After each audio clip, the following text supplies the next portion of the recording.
ገመዱን ስትወጡ እሱ ከቀረጻችሁ ወንድሜ፣ ገመዱን ስትወጡ እሱ ከቀረጻችሁ እሱ ከኋላ ነበር ማለት ነው። እናንተ እዛ እርቃ ነው ቀረጸበት ቦታ 20 ደቂቃ ነው እየተቀመጣችሁት ወይ 6 ሰዓት ወይ 4 ሰዓት ተቀመጣችሁ? በፍጹም 6 ሰዓት አንዴው ቢታና 30 ደቂቃ ነው የተቀመጡት።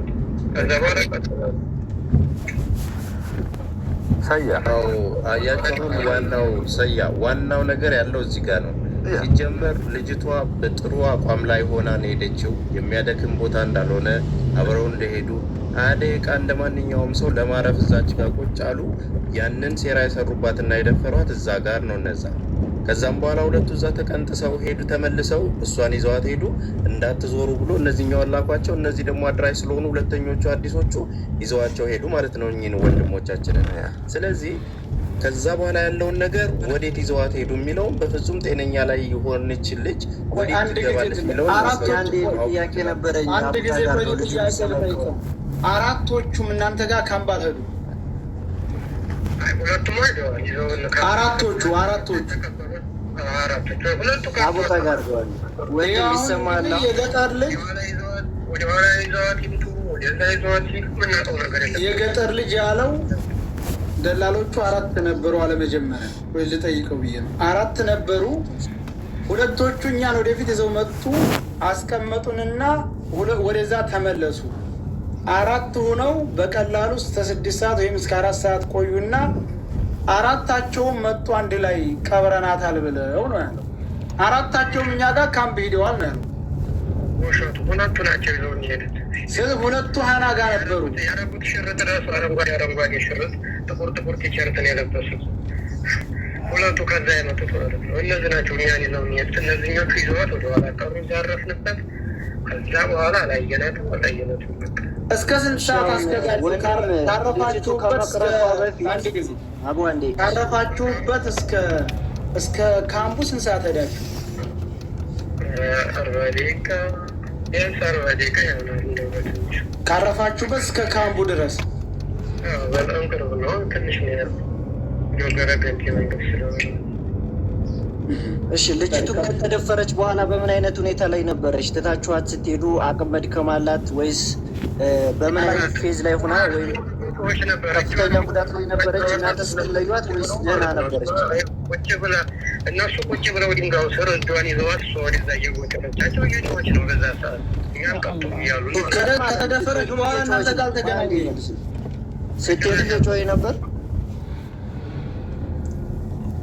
እናንተ ስትለዩት በምን አይነት ሁኔታ ላይ ነበረች ሀና? ከእየጮኸች ነበር። ያው እጇን ይዘዋታል፣ ግጥም አድርገው እየጮኸች ነበረ በዛ ሰዓት። ስለዚህ ጉዳት ግን አልደረሰባትም። የከፋ ነገር የሚሰጣት ሳይሆን በደህንነቷም እየጮኸች ነበር። ከእናንተ ስትለይ የተለየችው ማለት ነው። ደህና ነበረች። አባይ ምናምን አላረገችም። በአቅሏ ሁና ከሆነ በጣም አሪፍ።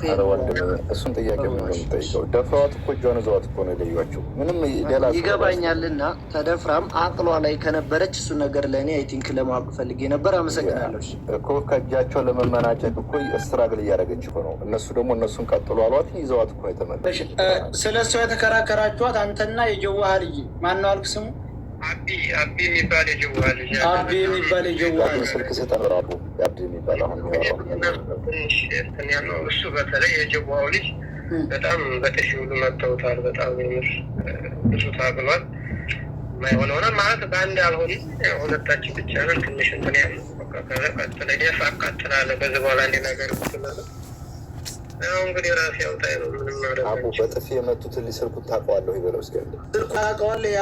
የአቢን የጀዋህ ልጅ አሁን እንግዲህ መጥቶ እዛ ክፍለ ሀገር እኔ ገጠር እዛ እያለሁ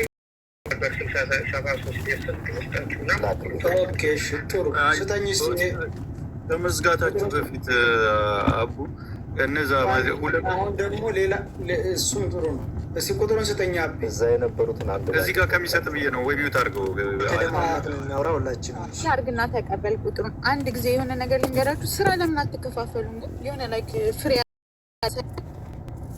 ይሄ ይመች የሚባለው እና ይሄ ማነው ይሄ የገጠር ልጅ የምትሉትን ታስፍሽ እየሰማኝ ነው።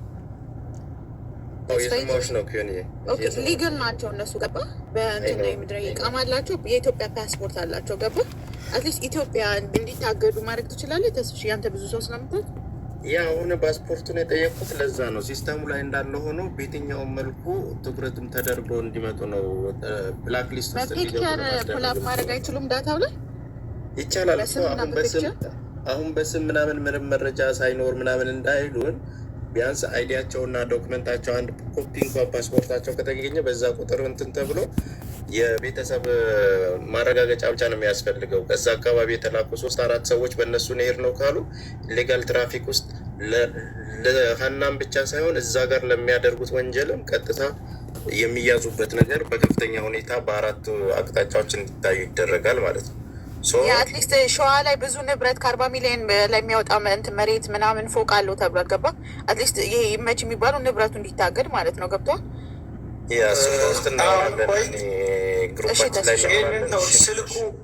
ስልኩ የሰጠኝ ስልክ አልሰራልኝም።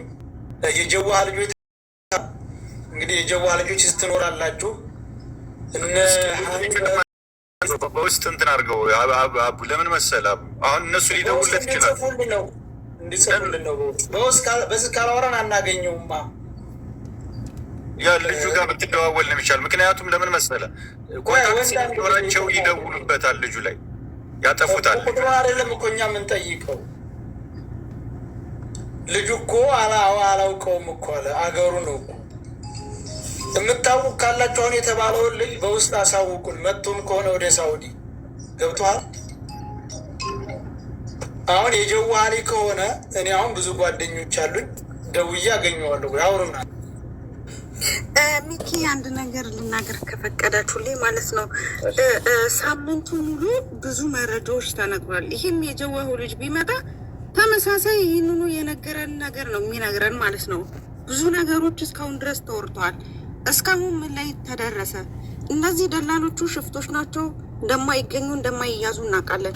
ቤተሰብ ጋር ለምንድን ነው ተኬዶ የማይጠየቀው? እነሱ የሚጠየቁበት መንገድ፣ ምክንያቱም ቀን በቀን እየተካ ነገሩ እየተረሳ ህዝቡ የራሱ ነገር አለው። ያንን ነገር በቃ ወደ ስራው እየተመለሰ እየረሳው ይመጣል። አሁን የኢትዮጵያ ህዝብ ነው፣ የኢትዮጵያ ህዝብ ሁሉም ከኛ ጎን ነው፣ ከሀና ጎን ነው።